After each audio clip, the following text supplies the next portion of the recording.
Hello, hello. Good Thinking, Hello, episode 36. we're here. Indeed. You're Indeed. here. Yes, more in spirit than anything. So, quick update. I just got back from Hawaii last night and I broke a rib. So talking is a little bit challenging. So I am definitely going to put the weight of this conversation on you, All right. and things that I really want to dig into. It was like I loved reading the newsletter. So what are we? We're on issue 36. And obviously there was a lot of catch up and things that I was seeing that you were like posting about and just catching up from your birthday and a little bit of time off, which is lovely. But so much to dig into. And I was thinking about where do I really want to dig in? There's a lot of things that I want to know more about. And then also selfishly, what can I dig in where then Chris is going to take the bulk of and drive it. So I think one of the things I want to try to articulate, and we'll see how I do at this. I've been thinking about it and I haven't quite have words to it. And you're always great at being able to articulate something like this.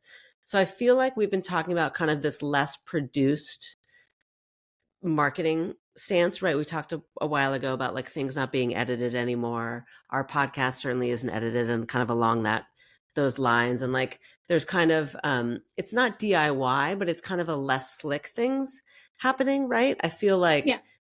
Free the Feed was that, it was something that it wasn't like this. I mean, it might have been planned, but it was so simple, not easy, but simple in its execution.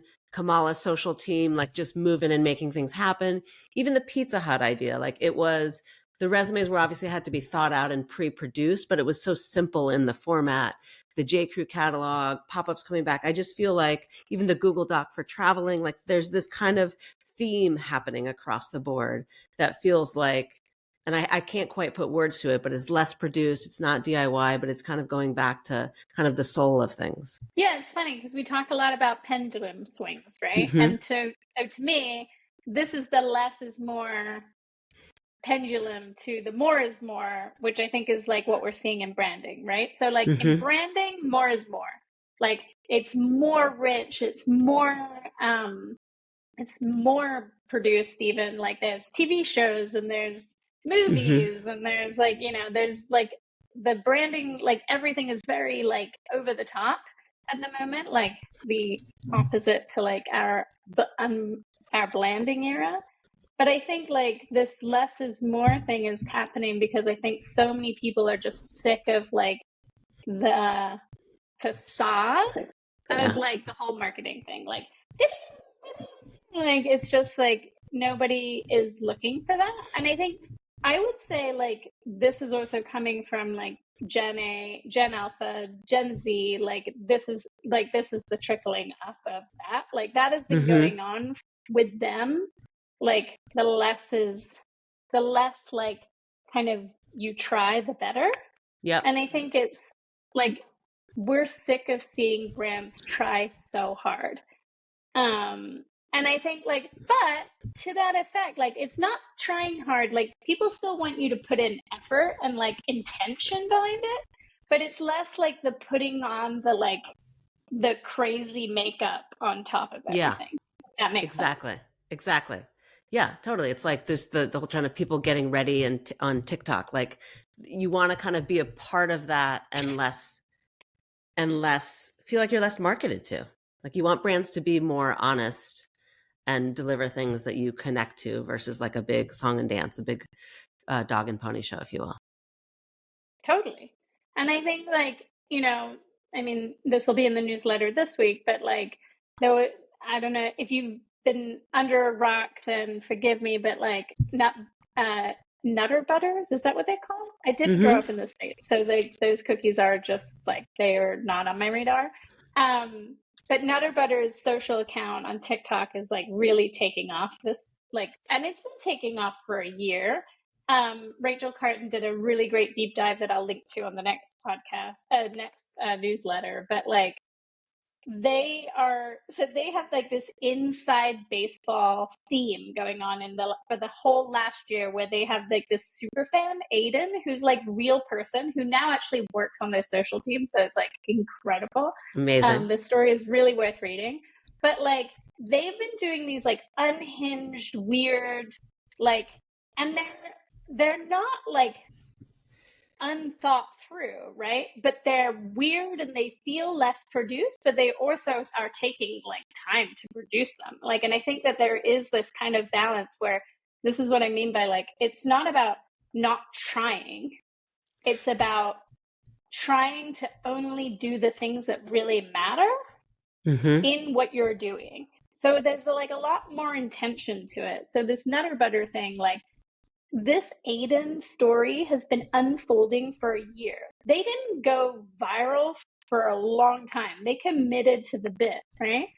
And then they get weirder and they lean in and the videos are crazy and it feels like you're in some sort of fever dream, which is again another theme like of that I mentioned something last week about fever dreams, but like that video too, like this girl is making these fever dreams and these videos feel they're produced, right? But they're not fancy, they're not flashy, it's concept driven, it's the idea that matters, it's the thing that you're doing that really it's the effort and not the output. Right. Like, I don't know if I'm putting that right. It's the effort but not the flashy output. It's like it matters more what you're trying than less that you are trying, if that makes sense.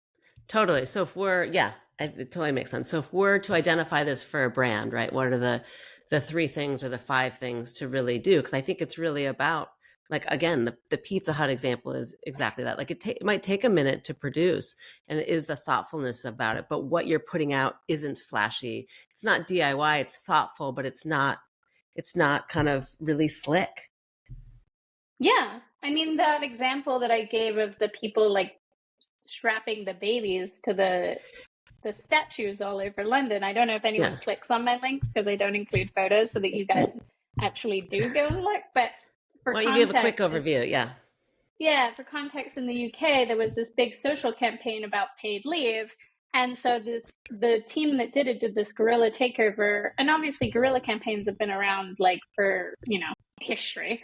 But, so basically they took these baby like carriers, Bjorns. the kind of wrap ones, and they put like fake babies in them onto all male statues in the city. So like on soccer players and on like Winston Churchill and on like historical figures, there were babies like strapped to all of these men when everyone woke up in London that day. And it went like crazy on my feed. I don't know if it was crazy on everyone's feed because like obviously I follow a lot of things, but like it was simple, it was done, it was thoughtful, but like they didn't like have all the same baby like straps, and there wasn't like a lot of marketing like specifically around what they were doing. Like it was more like a word of mouth thing that people were like, what is happening? So it wasn't even like they had QR codes or whatever it is that like you would do as a traditional like kind of marketing play to make sure that people knew what your campaign is about. And I think that that's what like all of this stuff I think is, I would even say the dinner party thing that's going on, like, is again, like another example of just like, I would rather watch people have this beautiful dinner party on my social feed than like you trying to like tell me that you have a new product. Like, that's just, I think, how people's appetite is right now. So my takeaway, like for brands would be like, think about what like for Nutter Butter, I think like they want to be known as this like really intense, crazy brand, and they leaned in. Like they are the most insane brand on the internet right now. Great. And every CMO is like talking about it, right? And it's like, but they leaned into the bit when no one was paying attention to the bit, right? And I think it's like, you have to find what your bit is. It's not going to be the unhinged Nutter Butter bit, but it's going to be like, what is the thing that you like really care about? And then how can you strip that back for people and just do it. Just do it how you would do it with your friends, with your people. Right. And like, it's like, I feel like we're going back to the days of like Tumblr, where things are just like very raw, very like, we're just trying things and we're just putting them out there. Imagine that you're a brand that is trying to put something out on Tumblr. Like that, it's like the mindset for me. Totally. I think that's a great example. And what it reminds me of, and again, I've been trying to articulate this, but it is like what you're saying is kind of the stripping back of it, right? When there's a freedom in that, in being able to put that out. And so that's what I think is so exciting, and like from a brand and marketing perspective. So when I was at Anthro and we did the catalog, we were doing a catalog, basically shooting, every 3 weeks. So the fact is that you could put something out there and you could try something. And if it didn't work, well, there was going to be a catalog next month. So you could continue to push and kind of try things. And I think there's such innovation and like opportunity to kind of fail, but fail fast in that. And so I'm really curious to see what brands do. Yeah, I would also say though, like to the other side of that is I think for so long we've been in this like very reactionary state because of social media, like where like Mm-hmm. brands are just making content. It's just like make content. And it's like it's just like an overwhelming desire to like put stuff out in the world, and it's very reactionary and very fast. But it's like got no meaning, like it's like, oh, it's UGC, it's like like there's no story, there's no substance. And so I think like one thing that I'm really seeing coming out of this, like, is yes, it's less is more, but there's also like a lot more undercurrent, a lot more lore, like, like brand lore is it like a Mm-hmm. big thing, like a lot more story threading, like longer form, like over the course of Mm. many months, like things unrolling and changing and letting things kind of become. um, and I think that brands haven't been thinking that way for a really long time. And I think Mm. that that's changing. So brands following the flow. Is this a thing? Yeah, like I think it is. I think it's a flow. Like, I think it's, yeah, I think flow is a better word than speed. Like, I do think speed is important, right? I talk about speed all the time in Yeah. the newsletter. So I do think it's about like reading the moment. Like, I think the resume thing, like with the Pizza Hut thing, like Yeah. they're reading the moment. Like, if you did that when the economy was good, like no one cares. Right. Right. But when all these people are like, making hysterical artwork about being laid off Right. on LinkedIn, like I saw the best like layoff post today. It was so funny. And like, it's not fun because she got laid off, but people are just being less like precious about Right. Precious is a everything. great word. Yeah. And I think that is the moment. Like, I think people are just like, let's just not be precious, but like, let's still have substance. Mm-hmm. So kind of read culture, right? Figure out what's relevant for you and your brand. I think the idea of being less precious and then putting something that's meaningful. Yeah, totally. And then to tie back to like what you were saying about Kamala's team, I would say like unleash the Kraken, and the Kraken Mm. is your team. Because like the people that are doing this well, like they're trying things and they're brave, but they're also not having their hands tied. And I see so much of that where it's like, we have to figure out what to do, and like, there's like 27 like strategy meetings, and like, like, I mean, there are whole agencies who have giant law firms. Fire all of those people. Like, Yeah. take off the lawyers. Like, the lawyers shouldn't be reviewing your tweets anymore, or your ex posts, or whatever we're calling them. Like, I think we are in a time where we don't want that. Like, we are ready for people to kind of make mistakes, Mm-hmm. have fun. I think it's also fun. Like, I think that would Totally. probably be the fifth point, is like, start having way, way more fun. Yeah. Because I I think love all that. of these people are having fun.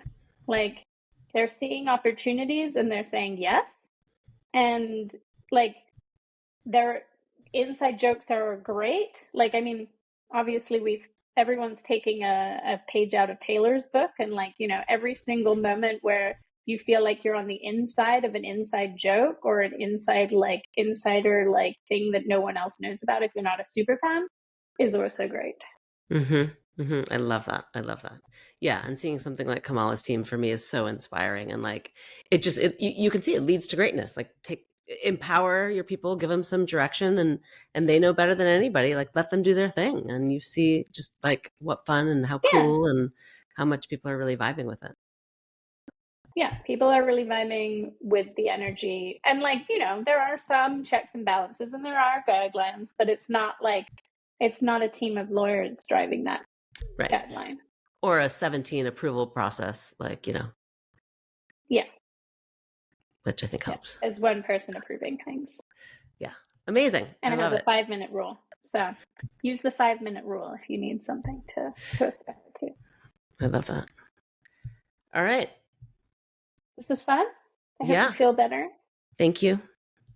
Just going to rest. If anybody has any tips for a broken rib and how to do absolutely nothing, let us know. All right. All right. Bye. Bye.